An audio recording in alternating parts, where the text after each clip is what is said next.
बघा बघा असं आहे की गेली साधारणतः 2 ते 3 महिने आपण ही बिहारची निवडणूक फार जवळून बघत आहोत। बिहारच्या निवडणुकीमधले मुद्दे बदलत गेले, बिहारच्या निवडणुकीचं परसेप्शन चेंज होत गेलं। बिहारमध्ये मुख्यमंत्री कोण होणार याच्यावरती निवडणूक चालवली गेली आणि निवडणूक संपता संपता ही बिहारमध्ये नितीश कुमार हेच मुख्यमंत्री व्हावेत अशा पद्धतीचं एक साधारणतः वातावरण तयार झालं। सर 180 क्रॉस केलं, 181 जागांवर एनडीएची आघाडी आहे। तुम्ही जे एस्टिमेट दिले ते पूर्ण झालंय। मी मगाशी म्हणालो होतो की 180 जसं जसं सीमांचलच्या भागातलं मतदान आता कळेल साहेब 75% मतदान झालंय, 75%। आणि त्या ठिकाणल्या जनतेला आता तिथे बदल हवाय, त्यांना विकास हवाय, त्यामुळे तिथली जनता ही विकासाच्या दृष्टीने मतदान करते आणि तेच तुम्हाला दिसतंय।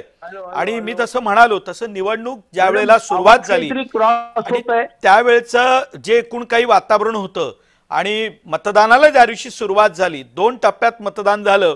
या पहिल्या टप्प्याच्या मतदानाने जाहीर झालं की बिहारमध्ये यावेळेला मोठ्या प्रमाणावरती सरकार परत येतंय आणि चांगल्या मतांनी येतंय, ते तुम्ही आता बघताय। आणि मला असं वाटतं दुपारपर्यंत निकाल लागत असताना मी जो आकडा सांगितला त्याच्या आसपास हे असेल, जरे वाढलं तर आपण म्हणू शकतो लाट आली बिहारमध्ये।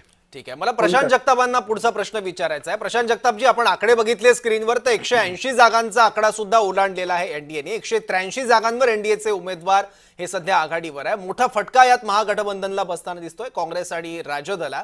आता महाराष्ट्रातल्या सुद्धा स्थानिक स्वराज्य संस्थांच्या निवडणुका येऊ घातलेल्या आहेत, तर तिथे सुद्धा या निकालाचा काही परिणाम दिसू शकतो? कारण महाराष्ट्रात सुद्धा वोट चोरीचा मुद्दा हा विरोधकांकडून सातत्याने उपस्थित केला जातोय।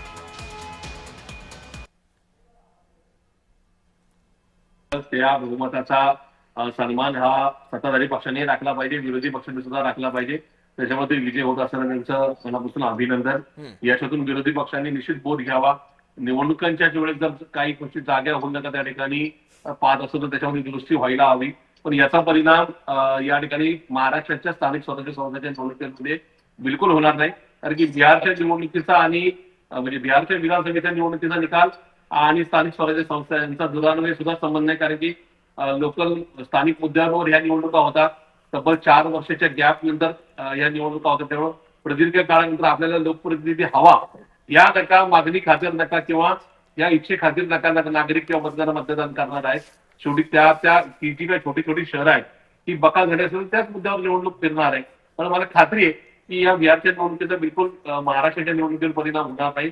इथले मतदार शुद्ध आणि चाणक्य आहेत, ज्यांच्या हातात केंद्राची आणि राज्याची तिजोरी आहे, त्यांनी आपल्या शहरांना किंवा जिल्ह्याला काय दिलं याचं आकलन करून याचं चिंतन करूनच नागरिक मतदान करते। ठीक आहे, ठीक आहे। भाजपचे नेते अनिल बोंडे सुद्धा चर्चेत सहभागी झाले आहेत। अनिल बोंडेजी, आपलं स्वागत। आणि पहिला प्रश्न हाच की 183 जागांवर एनडीएचे उमेदवार सध्या आघाडीवर आहेत, एवढं मोठं यश मिळेल वाटलं होतं का?